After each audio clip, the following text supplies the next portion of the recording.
Good morning, peoples. Just let me get my Facebooks going.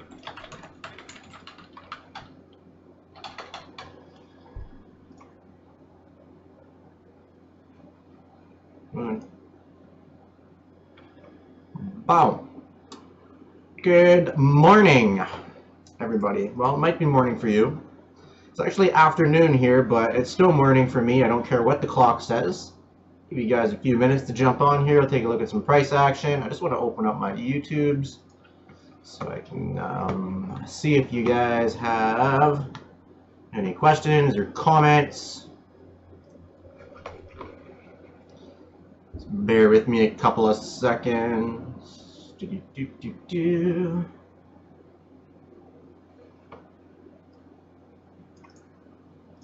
Okay.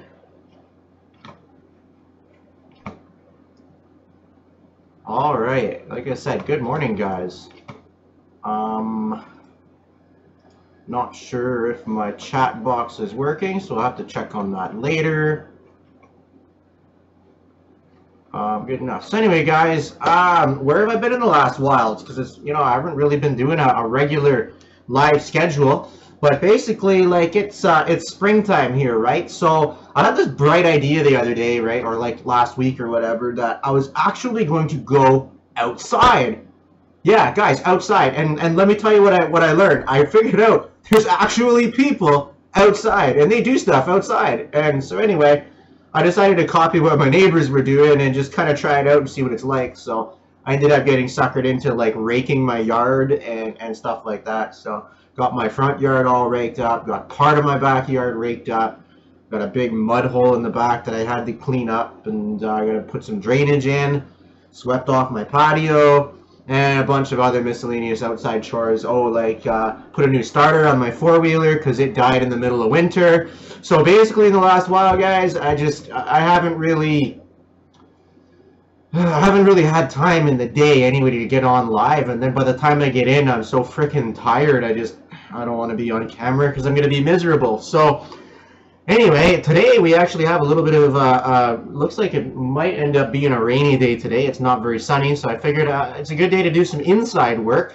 So I don't know, maybe I'll mop my floors. I heard cool people do that, so I think we'll clean up my floors and some stuff like that, and maybe do my dishes and get some computer projects done here as well. And first order of business being a live video today, so we can look at some Bitcoin price action. I just don't know if my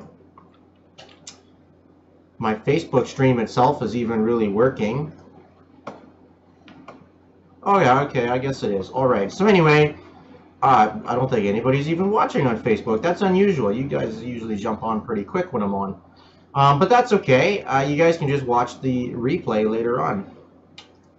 Alright, let's go over to a screen share here, and we'll take a look at sort of what I see for price action. Should be like that. Alright, there we go. Okay. So, alright, we'll start off. This is a 4-hour. Let's start at the daily, work our way down, kind of like I usually do. Okay. On the daily chart, everything's looking pretty bearish still. I mean, we had our upcycle, but what you see here in these areas, we have a rejection here. So this blue line is a 200 MA. All the other lines are my regular EMA cluster, the same one as I shared with you guys. You guys in the Cointrade Mastery group have access to the CTM EMA cheater indicator, which if I hide it and show it is all of these EMA lines, all right? And then I added in the MA200 because that is, especially on the daily chart, that is an important level that a lot of traders are going to be looking at. And then of course we have TD sequential, which is the numbering system, sequential numbering system. And those are the indicators that I basically use. And then RSI and MACD, of course. I need to do a video on MACD and properly explain that for you guys who are in the Cointrade Mastery Trade course. So I haven't actually covered MACD yet. RSI I covered rather well. TD sequential I also didn't fully cover. So we're going to have to look at that as well. But the moving averages, RSI, you guys are comfortable with that. Volume, you should be able to at least read the volume. So we'll get on some videos about MACD here. Maybe I can get one done today or tomorrow and get that up on the website for you guys. Anyways, big fat blue line is a 200 moving average. And you can see we had a couple of clear rejection areas at the 200 MA. And we're moving down. So that was the first bearish indicator, right? And then also we have RSI on the decline, even though price action from here to here, that's an increasing price action. We had a decreasing RSI, which is a bearish indicator. So that would have been your sell indicator somewhere up in here, probably as soon as your red one started trading below, and then in conjunction with that signal, with the bearish RSI divergence, would have been your sell signal. So what do we actually have today, now, right? It looked kind of like we might get a bounce yesterday, and that's when yesterday I was talking to you guys in the Discord channel, and that's what I kind of said was either we need to bounce and bounce like now, being yesterday, or we're going to end up with some more bearish momentum, right? The volume still declining, which is fine. On a downtrend, declining volume sometimes happens before you end up getting a spike. But volume is still low. We have no volume coming in. But on the daily candle, we don't have a whole lot of momentum going down. And we are still in a position, as far as I'm concerned, all the indicators look bearish still, okay? But we're still in a position here. You see how we only wicked below our previous low here at number 6. We only wicked below it, and we come back up. So that's still, it's still an indication that we are quote-unquote supported in this area. Right. However, I'm not too keen on it, and some of those reasons are the fact that RSI is still declining and pointing down. You look at the last bit of RSI, it's still pointing down.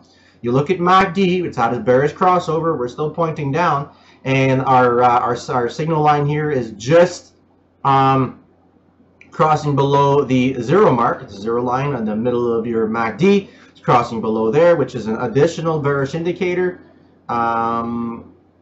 We have the moving average cluster. If I zoom in here, okay, so we have my EMA cluster. Our 55 is still trading below the 100, but the three, my blue, green, and orange lines are now crossing below the 55 EMA, which is another bearish indicator, right? So we're still in a position here on the daily chart, as far as I'm concerned. All the indicators are saying bearish, okay, and if we don't bounce like right here, right now, and I'm not saying to trade on this, but if we don't bounce right here, right now, then what I see as a next support area is probably around the 7,600 mark. Okay, and the reason for that, my computer just chopped out. Come on, let's go. Okay, so the reason that I'm saying 7,600 is the next support area, and let me just kind of get this at the right height here.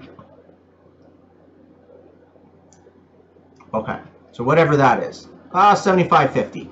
Okay, now the reason I'm picking that number as a next potential area of support is because where we topped out here at this green 1.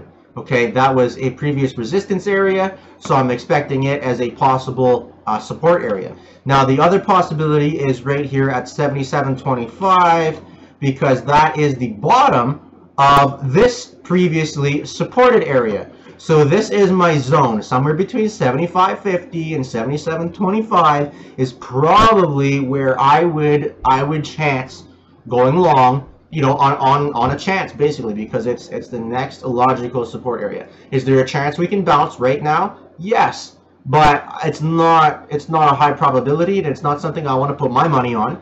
So I'm waiting either for the bounce, and then I'll play wave 2 after the bounce, or I will wait until we end up in my support area, and then I will scalp it right in the support area, and it should give me enough upside to make a profit on that. So on the daily chart, overall bearish, possible bounce right now, not likely, not a high probability. I don't see a high reward ratio on it, so I'm not trading it right now. I'm also not trading bearish right now. I'm not trading short or long on Bitcoin right now because it's sort of in one of these areas where we're not sure. Even though the indicators say bearish, it could bounce right now. And what happens is, so what do? Right? If I play short, then it starts bouncing up. I'm going to close my shorts at a loss, and then I'm going to trade long, and then it's going to go down. And I'm going to trade out. I'm going to sell my long at a loss, and it's just stupid, right? It's not how you trade. So what I'm waiting for is a clear signal or a clear opportunity to scalp, right? And like I've said 100 times before, I'm sure, guys, is that not trading is trading. Okay, if you feel compelled to trade, you have to trade. You're doing it wrong. You're going to lose all your money. Waiting, this is not an exciting life. It's extremely boring. Okay, extremely boring, and it's just sort of something you got to get used to if you want to, trade full time, and make a living from this.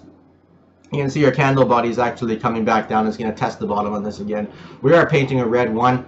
I see another bearish slide here coming in. So at least a 1, 2, 3, 4 to get down into the support area, and then who knows after that. So anyway, let's move down to a lower time frame. We'll go 4-hour chart. Now the 4-hour chart is, see, it's sort of one of the reasons why I say like we could bounce, right? And not likely, but could bounce. 4-hour chart, again, we have clear rejection on the 200 MA. Okay, we have our EMA cluster is still below our 55 EMA and our 100 EMA, but it's been below for quite a while. I mean, like we could get a bounce in here and start curving up and then find a new rejection either at the 55, 100 or 200 MA. Okay, and that's a possibility. And I mean, it's enough room to trade. I mean, we're at 8,200, and we would find rejection probably somewhere around 86 or 87 if it did bounce. I'm just not so keen on it. Okay, I mean, everything here still says bearish. Let's take a look at a couple other things. Okay, MACD still bearish. MACD tried coming up, cross bearish, pointing downward now. That still says bearish to me. Okay. EMA cluster is still bearish. We don't have a lot of separation, but I mean, our downward momentum isn't fast enough to get this huge separation in the EMAs that are needed in order to give us a signal, a buy signal, because our EMAs are just so far apart, right? If they're so far apart, it's going to correct, it's going to come back, but we're not really seeing that right now because our downward momentum isn't fast enough. So it could be far enough apart to cause somewhat of a bounce right now. So, and it's possible, okay? But MACD is still pointing bearish. RSI, on the other hand, has a bullish divergence. So we do have on the 4-hour chart some bullish indicators. So by bullish divergence, what I'm talking about is, let me get rid of my TD sequentially here so we can actually see what's going on. There, now we can read this chart. Okay. Okay, so what I'm talking about here is all the tools always have to put themselves right in your way, like fix it. Okay, so we had price action here on the downward. Okay, you see price action from here to here is a downward slope. Okay, but price action on RSI's action went from here and upward. Okay, which is in a divergence. This is a bullish divergence because price action and RSI did something different. They did something opposite of each other, and RSI went in the bullish direction. So we call it a bullish divergence. It's usually an indicator that we're going to go up. Okay, so now what we're looking for here in this pattern, all right, is one of two things. I want to see trading above this candle. All right, and that'll be an indication that this is a bounce, probably a dead cat bounce.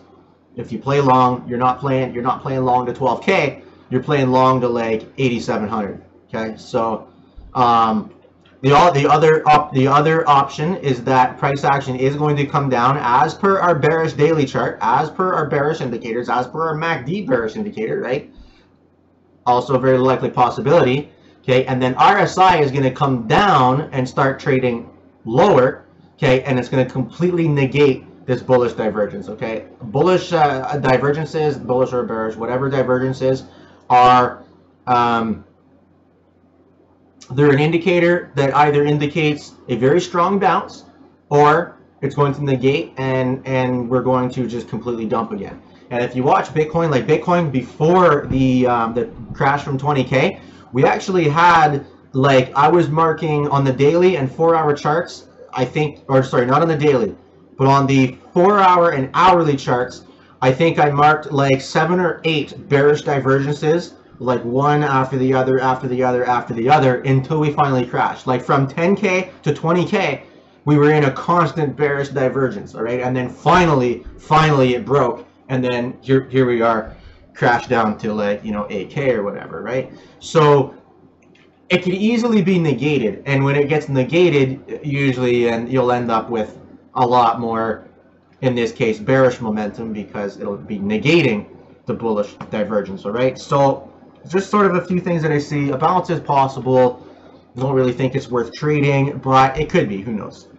I'm not trading it right now, but that's what I see. So let's move down another time frame. Actually, let's see. Let me get rid of these lines because they're going to go all goofy when I change time frame. Let me get rid of this one because it's outdated. I'll also get rid of this one because it's outdated. It's already broke. That was my that line was my previous support, which was this area here that I used, and we're still, like, technically in it. Like, you look at the price action red line, we're still in this support resistance zone, which is, you know, kind of why I say this divergence could play out. It could go up here, could, not sure, very dangerous yet, but again, daily chart tells me bearish, so watch out. Okay, moving down to the hourly.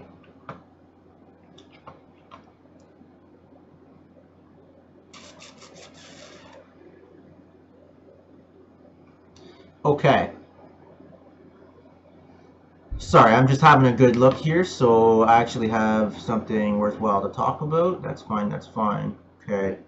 Okay, so things I see here on the hourly chart. I'll just start with MACD crossed bullish. So that's a good indicator. So based on between this signal and our divergence on the 4-hour chart, maybe we will end up getting a bounce here. Who knows, right? RSI, it did bottom out. I'm just trying to zoom in here. Okay. So I have a low, a higher low, a low, a higher low. So we have no divergence in there. It's not a divergence. However, from here to no, okay. So no divergence, but we do have a higher low and a higher low, which is also bullish. Okay, this is bullish. Our EMAs did come down very swiftly, and they could curl and come up, so it could be a little bit of a bounce. Just that here on the hourly chart, I would be looking to get out of this. Yeah, I think you only have till about 85, 80, 84, 8500, something in that area, probably between the 55 and 100 EMAs. If we came above it, a 200 EMA, it will probably be about 8700 by then. So, yeah, these your 5500 and 200 EMAs would be potential resistance areas if this bounce did play out. How's volume looking? We are getting volume spikes every time we end up in this area, right? That's all sell volume.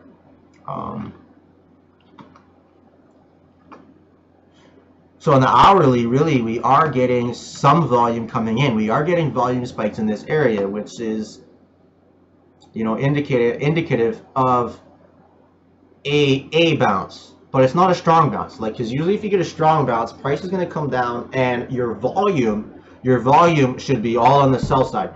Okay, we're not on this. Or sorry, I said that wrong. All your volume should be on the buy side. We're not seeing all their volume coming in on the buy side. So I'm looking yet if we're gonna have a real bounce, we need a high volume on green candles. Okay, on the buy side. Okay, and we're just not seeing that yet. So that's not. If it's a bounce, it does not look like a strong bounce to me. Okay, we want to see green candles with some green volume, and we're seeing mixed volume right now. And nothing consistent, nothing steady. So hard to say, really hard to say. I think one more shot down before we go up. I mean, we don't really.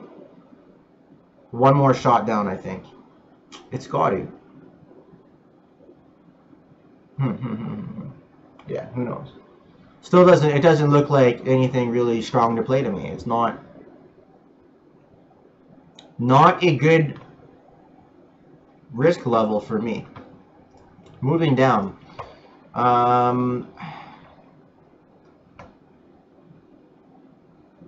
So 15 minutes, start with MACD. It tried to cross up, we're crossing back down. It's probably gonna, that tells me right there we're probably going to see some more downwards momentum on MACD. RSI, of course, we did have a higher low. We'll see what RSI does here, but from here to here we have a higher low, but from here to here we have a lower high, which is bearish. This would be bullish, this would be bearish, and we're still pointing downwards, so that's got to come down. So we'll see if we actually get a higher low above this, or if we're going to come back down and end up in back in the oversold area and then try to buy it down there. If we end up in the oversold area, that's going to put that price action should end up down. That'll make a newer low, and we'll have to play it out there. We definitely have rejection on the 100 EMA on the 15-minute chart right here. This is rejection, this is rejection.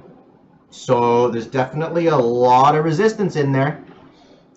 We definitely have to break above that to see anything, and then our next area of resistance would end up being up here at our 200 MA on the 15-minute chart, which would be about 8,500. And when you go back, like all of this is proportional, right? So 8,500 is like our 100 EMA, right? And then we move back here, and 8,500 is like our 55. Well, it's below our 55 EMA, but whatever. Oh, 8,500 is actually about at our 21 EMA, okay? And if you zoom out some more, 5,500 will probably be like our 8 or 13 EMA, right? So all of these actually mean different things.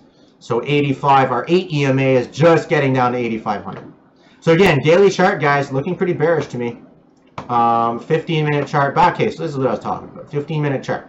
Okay, bearish on MACD, bearish on RSI, resistance at 100 EMA, bearish signal. Okay, huge wick here, possible bounce, I guess, but it's not a guarantee. You can still see some more downside off of that. EMA cluster pointing down again. Everything's trading below. All our EMAs are flipped in the bearish direction, and our cluster, our low scale EMA cluster is curving back down to the bearish direction. So I'm not too keen on trading this long, and I'm also not too keen on trading it short, because I do think that we're going to find a bottom here pretty soon and jump up. I just don't want to trade on it right now. So anyway, guys, that's what I see for BTC USD. So let me switch back to my camera here, and we'll see if you guys have any questions or anything else I can cover for you right now. Okay. Oh, my chat is working. Look at that. Tom, Elias, Joe, Robbie, Heidi, Thomas, Powell, Evan. Hey mate, what's up? What's going on, man? Accumulation time since consensus. Wait till end it, or it ends. Yeah, okay. All right. Yeah, and that's what I'm thinking here too. I mean, we're in a consolidation zone or an accumulation zone. Really, they mean, well, consolidation and accumulation do mean different things, but you only have accumulation when you're consolidating, right? But you can consolidate also and not be accumulating. So, but anyway, yeah, I completely agree with that. We're accumulating, we're consolidating right now, and we're going to find a bottom during this accumulation. So basically what the big guys are doing is they're not buying all at once. They're not causing a volume spike, okay? This is how you accumulate. When you see a trader talk about accumulation, okay? Basically, all the big boys and even little guys, like if you're just a small trader, you can do the same thing. It's just that you don't have the effect on the market that the big guys do. So like somebody like me, I can take my entire stack and go to Bitfinex and dump like all my USD on Bitcoin, and it spikes up like this much, right? Whereas if somebody's trading with like $100 million and you went to Bitfinex and you dumped all of your money, all of it, all at once on one single market trade, you would end up spiking the chart like this much, right? And then when you spike the chart this much, you're gonna have a bunch of sellers to bring it down, then you're gonna have a bunch of buyers, and you're gonna completely destroy the charts and destroy the technical analysis, and you're probably not gonna have the effect that you want. So what these big players do, what the whales do in accumulation, okay, is as they see price action coming down and entering a consolidation zone, they'll buy a little bit, okay, just a little bit. and don't cause a spike in the market, okay? And then they'll wait. They're going to wait for a bunch of other people to sell, a bunch of trading to happen, wait for a bunch of plebs to buy, and then they can short the market on the margin side, okay? That to cause it to go down. Now, not spot, so they're not buying, they're not selling Bitcoin, they're just shorting on margin, okay? And then cause the market to go down some more. Then they then they close their shorts and they buy more long with their spot money, okay? And then repeat this process as the price is going down. And then when you enter a support area, then you have a whale battle for who's going to get the actual bottom. So all the big boys are going to fight a little bit now. And then they're going to cause a big spike in the market. And that's going to be your green Jesus candle. That's the indicator that, whoa, we hit bottom. We're going to 10 or 12K, right? So they buy a little bit at a time and basically scale into their orders while playing on the margin side, okay? Long and short, both on the margin side. But on their spot money, okay, they just wait, and as it goes down, they buy more. They buy more. Accumulate. They're accumulating coins. As it goes down, buy a little more, buy a little more, buy a little more, buy a little more, so that they don't cause any massive spikes in the market. Okay, don't change the trend. If you want to accumulate, you don't change the trend. Okay, and when these guys have a lot of money, they have enough money to change the trend. Okay, so they got to be very careful. So when you see this and you see this happening, you should be doing the same thing. Okay, wait until you see a low area and buy a little bit. Don't put all your money on it. You can if you want to. It's just that price is probably going to go down a lot more before it comes up. So you accumulate. You buy a little bit.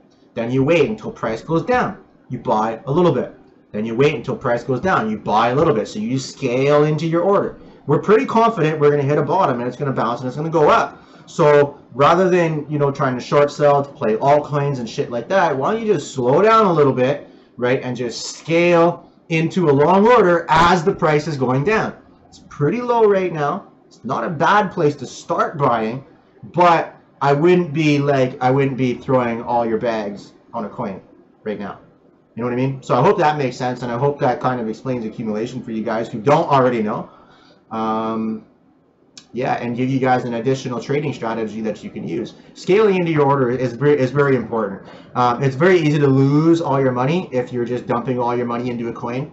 You know, it's also the best way to get rich really quickly, mind you. Okay, but it's also a very easy way to lose all your money. Okay, so accumulation, scaling into your orders, and just paying attention to the momentum of the market. Momentum is very important, and momentum can be tracked. There are indicators you can use for momentum, right? Volume is a momentum indicator, right? RSI and MACD are basically momentum indicators, okay? And the reason we use those is to track the momentum of the market so that you have an idea of what the big players are doing, when to scale in, when to scale out of your orders, all right? But really, we're not using those to know when to dump all of our money onto a coin, right? So hope that helps explain some things and help you guys out. Any other questions out there? Let's check my YouTubes and see what you guys got.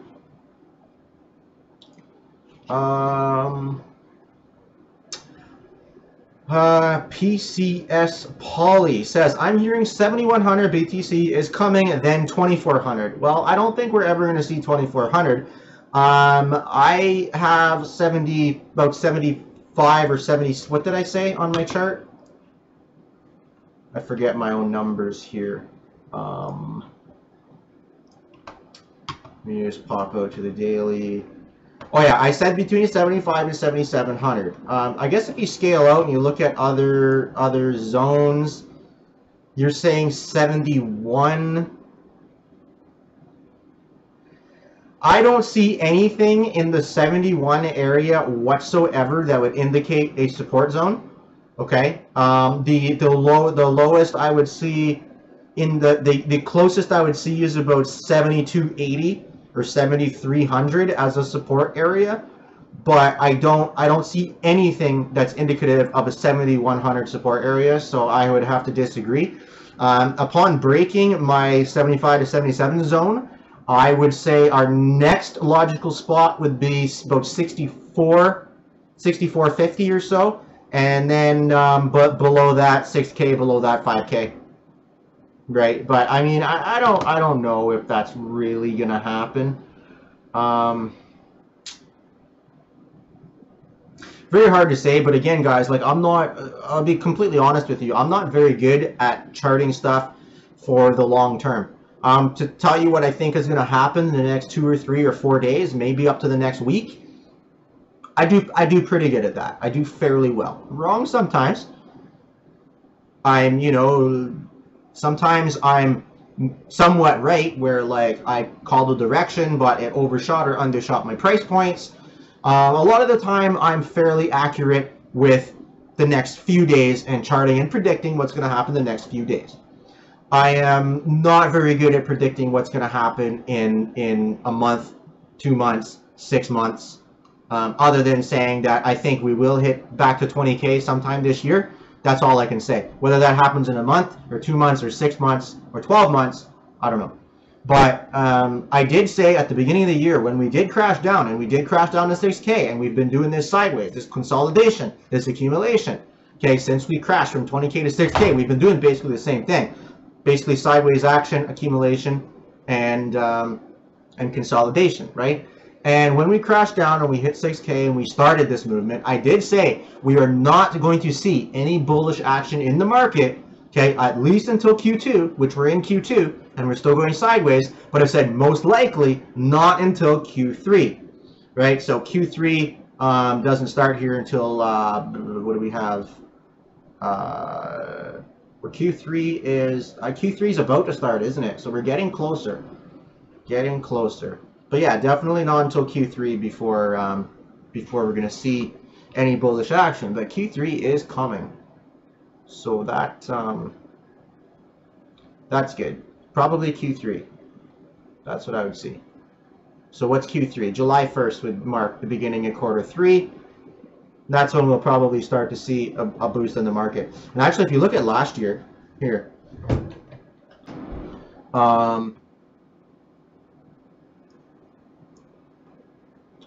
yeah, last year about May is when we really took off, right? May, we hit May, then we just started pumping, right? And then in June, we actually, the whole month of June, we came down, and then we started pumping again, July. After July, we're like steady up, all the way to the end of the year, right? And then crash. So hopefully that's an indicator here that by Q3, July, maybe we can repeat that process again and start getting some bullish momentum. But yeah, quarter 3, guys. That's what I'm thinking right now before we end up having another bull run, at least. And like I can't even say that it's going to be a crazy bull run. I don't know if we're going to see that parabolic movement upward to get to 20K or just climb there. I mean, really, I don't want to go straight up to 20K because it's, you know, all the big players, we're going to see this institutional money thing. I see all these freaking people on Facebook, YouTube, talking about this institutional money that's coming. Okay? The institutional money already came. It's already been here. What did they do? They shorted the market. That's why we went to 6K. That was the institutional money. Okay? And all you people who are still saying, oh, you just got to wait for the institutional money. It's coming. This institutional money. You guys are delusional. You're absolutely delusional. The institutional money already came and they shorted the market. Okay? Now, I'm not saying they're not going to come again. I'm not saying they're not still here. They're still here and they're still watching. They're waiting. They're accumulating. That's what they're doing right now, is accumulating. They are the big players. They are not. They don't want to cause a spike. The big players, okay, this institutional money is not, I repeat, is not going to be the money that pumps the market and causes a parabolic move up. It is not. It does not make any sense. These people are here to make money. If they cause the parabolic movement up, if they create the price action that makes the parabolic movement up, that gives us, the plebs, the opportunity to short the market and take the institutional money. But it's not how it works. All the money moves up, okay? And the institutions are going to get the money, okay? So if you want to be smart, you need to be paying attention to what the institutions are doing. And they already shorted the market. They shorted at 20K. They closed at 6K, okay? And now they're accumulating right now, right? So pay attention to that and watch out. And seriously, don't believe if anybody is saying wait for the institutional money, this institutional money is coming, okay, I basically immediately write them off as a quack. They have no idea what they're talking about. They're not paying attention to what is happening in the market, okay? And really, like, I mean, look, all you guys in my group, if you guys want to talk about trading, you guys got questions, all that, fine. And you don't know all this stuff, that's fine. But when I get into trading discussions with people, like I get people all the time, like I get 5-10 inboxes a day from people that tell me I need to buy this coin, I gotta buy that coin, you know, I should stake this coin in a wallet because it's that good, or like they start telling me, oh, Bitcoin's gonna go to this number, and the first thing I ask them is, okay, the first thing I ask them is based on what? And they immediately say, well, what do you mean? Well, what technical or fundamental indicators do you have to support your position? Right? And then I say, oh, well, my millionaire friend told me that I should buy this coin. Okay, so you have no technical or fundamental indicators, you're just following somebody else. So, and it's what have I told you guys 1,000 times? If you're just trading based on what somebody else tells you to do, if you're just following some random people on YouTube, or anybody, I don't even care if it's your millionaire buddy that lives next door to you. If you're just doing what he says, okay, then you're probably going to lose all your money because you're not doing it right. You have no idea what you're doing. So if you're actually going to maintain a conversation with me, all right, about trading, if you want to give me trading advice, you want to give me your position in trading, then you should support your position with some type of fundamental or technical indicators, okay? Give me a technical or fundamental or both, or two reasons, multiple reasons for why you think XYZ coin is going to go to ABC price. Okay, support your position. So as soon as I get somebody in my inbox that can't support their position, right, I immediately write them off as a noob and I do not listen to them whatsoever. I don't care. And I don't even maintain a discussion with them anymore unless they're willing to like open up and learn. Okay, but most of these people who come to you and start to force their position and force their opinions on you with no backing whatsoever are actually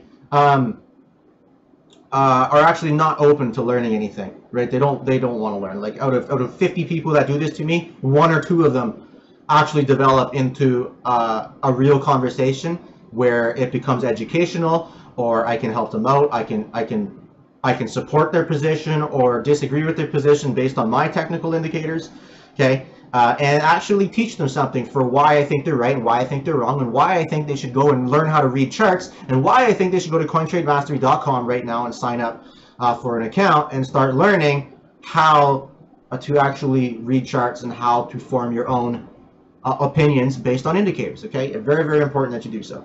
So if you do inbox me and you're trying to force your opinion on me with no backing whatsoever, now if you have backing and you want to maintain a conversation, a technical or fundamental conversation topic, fine, no problem. Okay, but if you're inboxing me to force your opinion on me with no technical or fundamental backup whatsoever, you're not gonna have I'm gonna like ridicule you. Like I legit basically call these people stupid. And I do it very elegantly by basically questioning them about their position. And when you get questioned, when you take, just think about this, because this has happened to me a lot of times. Like, we're not perfect. I put an opinion out there that I really didn't have enough backing for. And then somebody asked me to clarify my opinion and I can't. I feel really stupid, okay? All right, and this has happened to me many times. Everybody's done it. I'm sure you've done it too, okay? And I admit that I've done this, and I will still do this because I am not perfect, okay? I try not to, but it happens. So when people inbox me, I try to put them in that position where they just feel stupid, and then basically they just either, A, they open up and say, well, I'd like to learn your position or learn what you do. How do you do this? Or B, they just stop talking to me, okay? And both of those is a win to me. If you just stop talking to me, I just saved myself a bunch of time and effort, okay? And that's a win in my books. That's money in my pocket because now I have time to go do something else, okay? And the other one is that you're open to learning. So now I can either, I can help you and you can learn something, and I feel good about that because I do like to help people. I enjoy it, and I don't always have to make money. I don't need direct compensation for all of the help I give, like these free videos, right? But the other side of the coin too is that maybe you'll join my website and buy my course, and that's a win. So yeah, just if you're gonna inbox me, just try to back up your position a little bit. Like, don't just try to shove your opinion down my throat without having some kind of backup. But I get this all the time. So when you guys get it, because I'm sure you guys get this in your inbox as well, you should ignore people that that express those conditions that I just described. What else do we have here? Moon, Jeff, Giuliano, Scott, thanks for joining. It's a baby market still. Yeah, it is a baby market, of course. So it's very like that just brings me back to this institutional topic. It's that it's so easy for these institutional players, quote unquote institutional players, to short the market. And that is a big reason for why we went to 20K and then to 6K, is because this money did come and they did short the market, and they shorted heavily, right? As soon as CBOE and CME Group opened up their markets, okay, they were shorted, okay? Which I know those markets don't have a direct effect on, you know, the real USD fiat markets. However, they fundamentally do have an effect, all right? And technically do have an effect. They just don't, it's not a direct price action effect, all right? But, so that institutional money shorted over there, okay? And I know, like, these are groups, and people think institutional money, like banks and stuff like that. No, fuck, they don't care, okay? Institutional money is all these investment groups where average everyday people like you and me put their money into like a mutual fund or investment group, right? Like CME and CBOE, those are institutions. Hello. Regular people's money, but they have millions and millions and millions, and in some cases billions of it, right?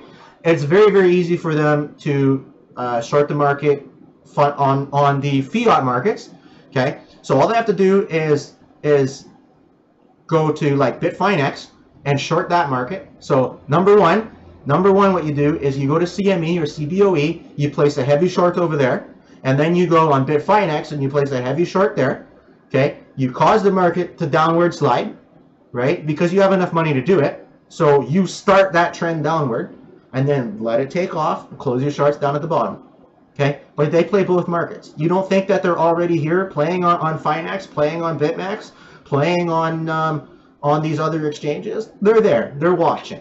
They're paying attention, and they're taking advantage of the opportunities they can. Because if they can cause the price to move on the fiat market, okay, then that will cause the price to move on the derivative markets, such as futures and swaps, things like that, okay? So you gotta pay attention to that momentum and pay attention to what's, you know, really going on, and stop paying attention to people who are just shitting nonsense out of their mouths, because I get it all the time. I don't mean to be harsh, but I get it all the time. Any other questions or comments there, guys? Check YouTube's here. Nope, no other comments on YouTube's. Other questions or comments or things I can cover at the moment?